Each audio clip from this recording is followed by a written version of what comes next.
One of the biggest things you've probably noticed about our show over the past few years is that we really enjoy telling the entire story behind a specific animal. In most cases, we spend days, weeks, or even months chasing a particular animal, and sometimes that story spans over several hunting seasons before it finally comes together. And while this is often the case for us, every so often there are hunts that take place unusually quick. This past fall, that's exactly how our whitetail season went for us, as we were able to connect on several mature bucks over a very short period of time. And although I wish I had long, drama-filled stories to tell about each one, the truth is, they happened quick with very little background. And the first person to connect was Corey. Like we often do, he was set up in a familiar area way back in the bush, chasing a world-class typical buck that had been giving him fits for the past 3 seasons. He only ever cruised through the area once or twice a year, and Corey was determined to sit there as long as it took to cross paths with him. He was an ancient old buck with a giant frame and a split G2, living in an area that was thick and tough to hunt. Corey was certain that he had found his bedroom. Now he just had to sit there long enough for him to return home. The weather had just started to cool down, and the deer activity was picking up every day, so his hopes were high.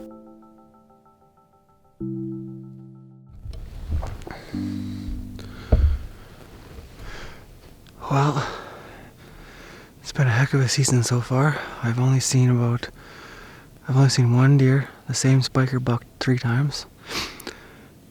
The muskegs aren't frozen. My quad's still in the shop. My Viking, I guess.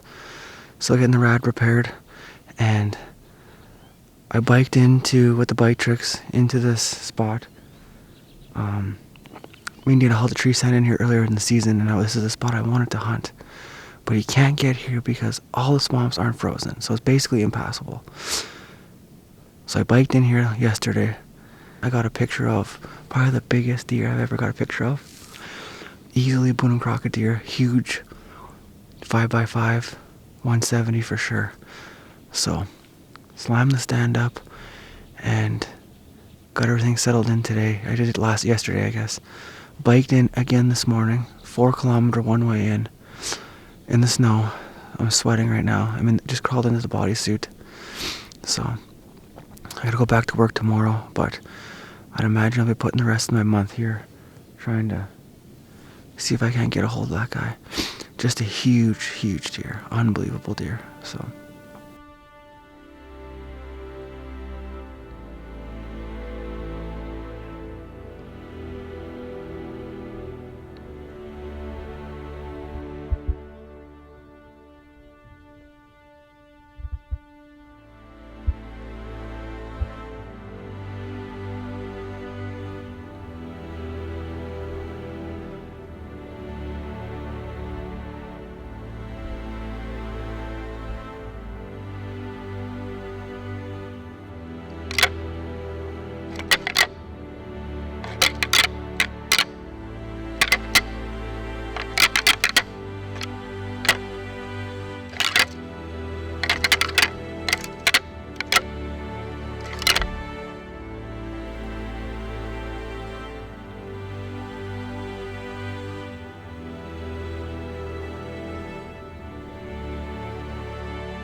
oh man, I hope I got that on film.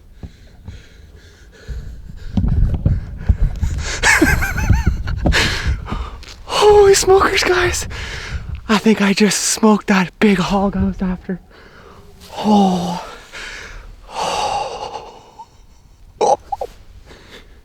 I can't believe it. I don't know if I got it on film. I zoomed the camera out on. Look, I'm like, oh my god, I think that's him.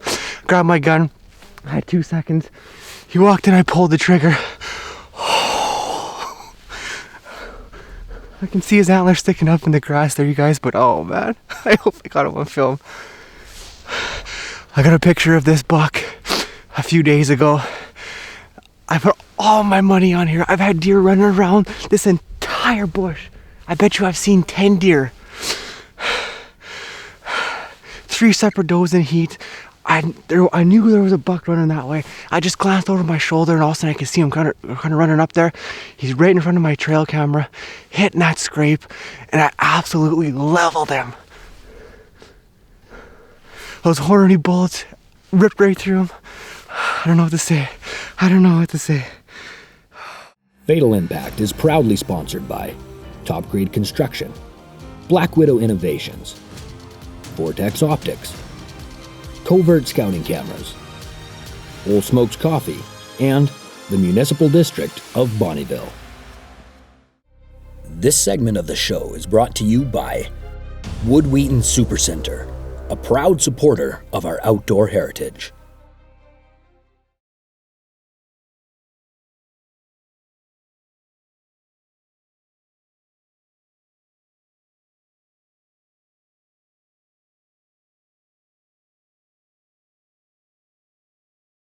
This segment of Fatal Impact is brought to you by Deluxe Waltons, built in Canada for Canadian conditions. You guys made it here in record time. Oh yeah, we were flying. Grab him.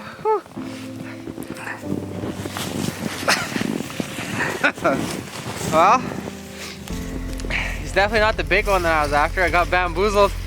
As soon as I seen this G2 sticker coming through the woods, I was sold that it was him, but definitely not trying to talk this guy down. He's definitely a great buck. You'd have to shoot him every single time. Nice heavy black chocolate horns. He was rutting hard. I had probably 3 does in heat this morning. Deer running every single direction.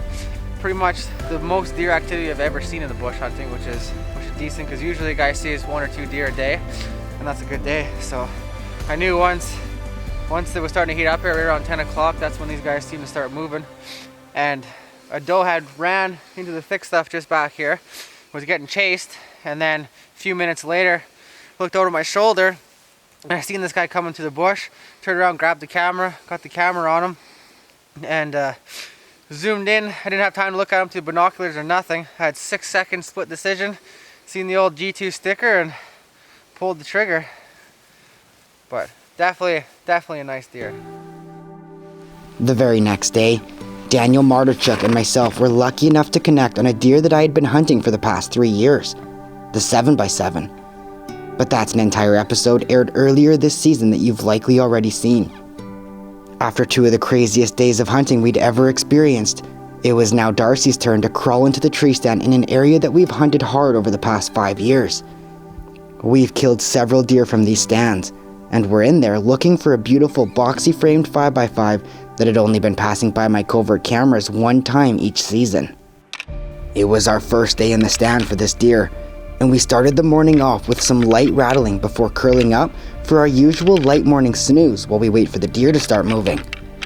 As we often mention, we rarely see deer in the first hour and last hour of the day, so it caught me by surprise when I looked out in front of Darcy and spotted a young buck cruising directly in front of her, while she was fast asleep.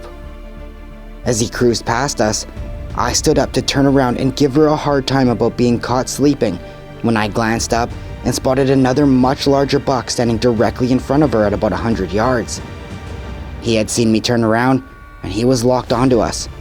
I wasn't sure which deer it was, but I knew immediately that it was a shooter.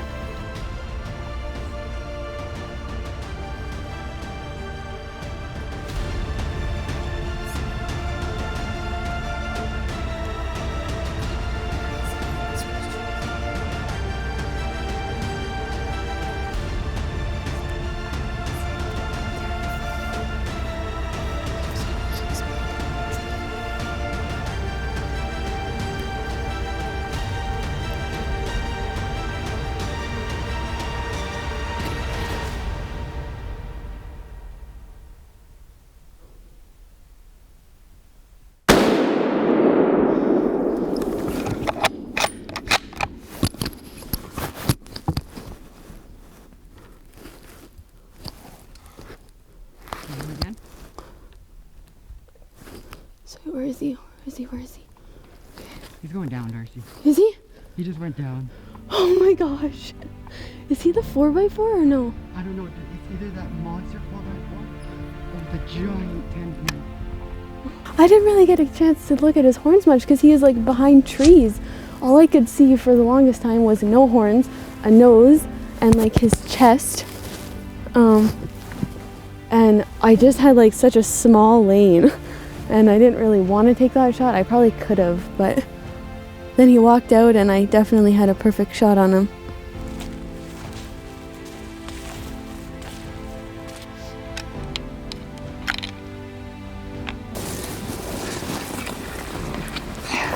He's like totally sweated up. Look at this cool frame. Look how close his main beams come together. It's like a really cool frame. That's a really pretty buck. He busted that G4 off, I eh? can't believe he busted all this off. Look at this. He busted this G4 off. I wonder how big it was. Was it similar to this on the camera? Yeah. And then he had a sticker here too. That's busted off from this here too. Do we have pictures of him with the sticker on him? Yeah. Oh, we do. Well, he's definitely a fighter.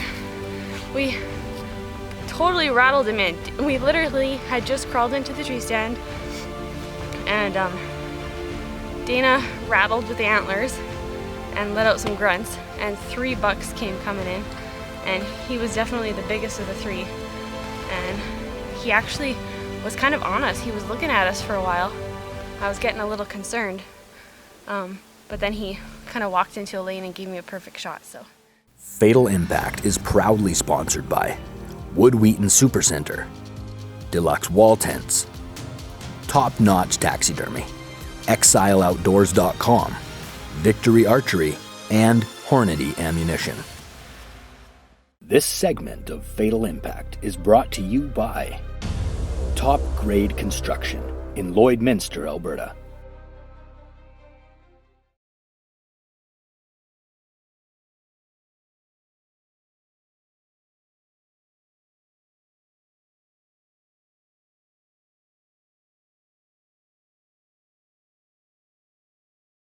This segment of Fatal Impact is brought to you by the MD of Bonnyville. Lake adventures happen here. After Daniel and Darcy killed both of the shooter bucks that I was hoping to hunt, I spent the rest of my season searching new areas trying to find a different deer. In the meantime, Corey had a few days to take a good friend of his, Calby Anderson, on his very first whitetail hunt. Calby was new to hunting, so Corey took him to a stand that always seemed to hold a ton of deer in the area. And shortly into his first morning, a beautiful buck went cruising past their stands.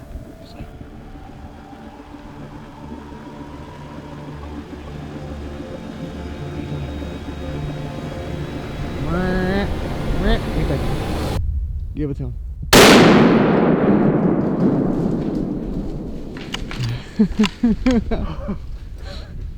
Yeah.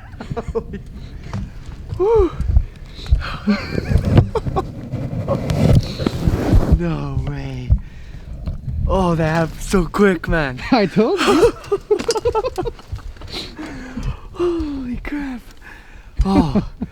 Oh, man. He startled me. He came out and I was like, oh, and I was speechless and I was like, come on, man. Oh, man. As if. Where did he come? He come right from the bottom here, He right? came, man, honestly, he popped out like, Right it's like there. he was a ghost and he just was hiding behind these trees the whole time and he came out. Oh, he scared the crap out of me though, because I was like, oh, Corey, come on. Holy crap.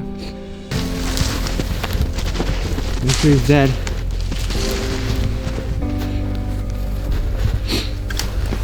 Oh yeah, he's dead. No way. Incredible, man. Put him this way, look at that. No way. Look, he broke his, he broke one of his tines off there. Yeah. Oh man, this is unreal. Look at this guy. Came out of nowhere, that's for sure. Oh yeah. Yeah.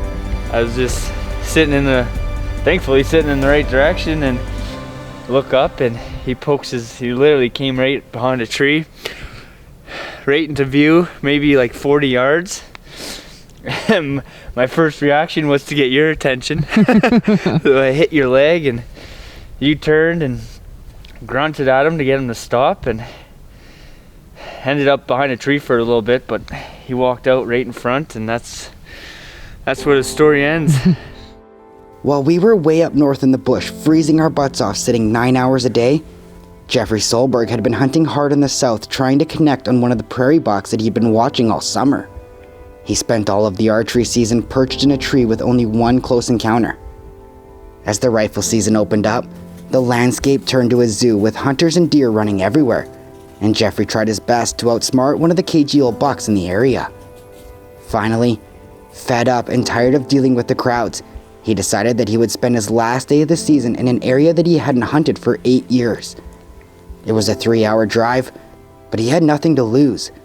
So he rolled the dice and put all of his chips on this one last effort. Fatal Impact is proudly sponsored by Dory River Outfitters, Phone Scope, Matthews Archery, Wapiti River Outdoors, iHunter, and Scree Gear. This segment of Fatal Impact is brought to you by Vortex, the force of optics.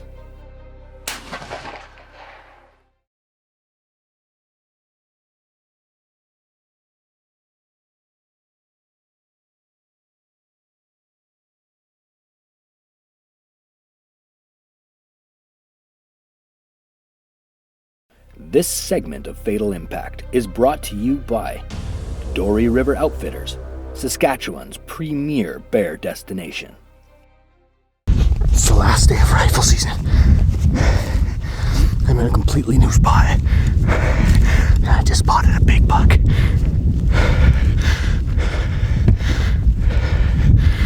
I'm hoping he's there. Because he looked like a beauty.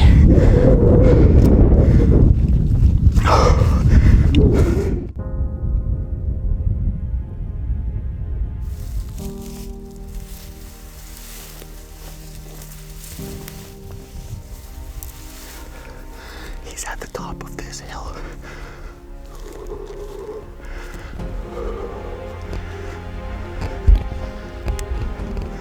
Oh, please let him be there.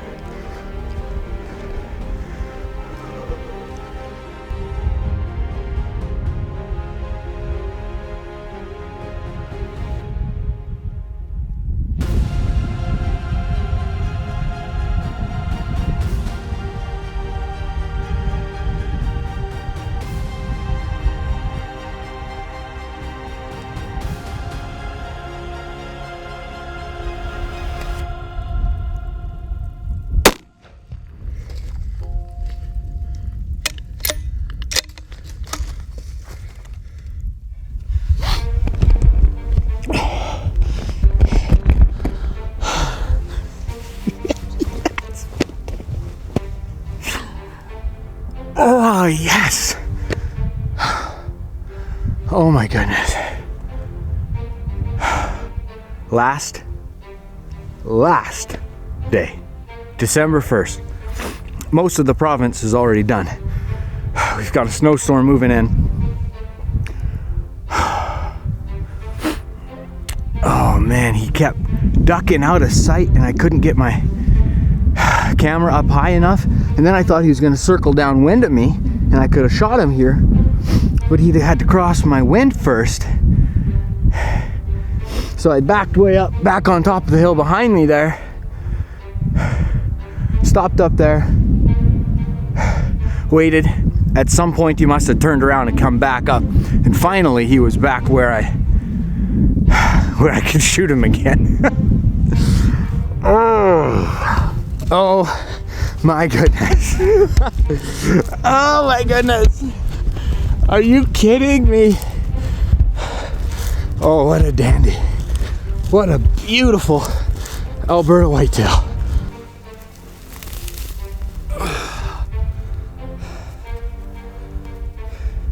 A gorgeous, old, mature southern Alberta whitetail. Yes! Oh, thank you, Lord. Last day whitetail. I cannot believe it. 2 years in a row, I've got my whitetail on the last day. Heavy, heavy old bucket, huge body, just a massive body on this thing. I hadn't been here in 8 years, but everywhere else I was going was not working. And I could not believe it when I found this guy. Right at the edge of this field. This is my biggest buck to date. This is the first 10-point whitetail that I've ever shot. I've shot a lot of whitetail, and every one of them has been an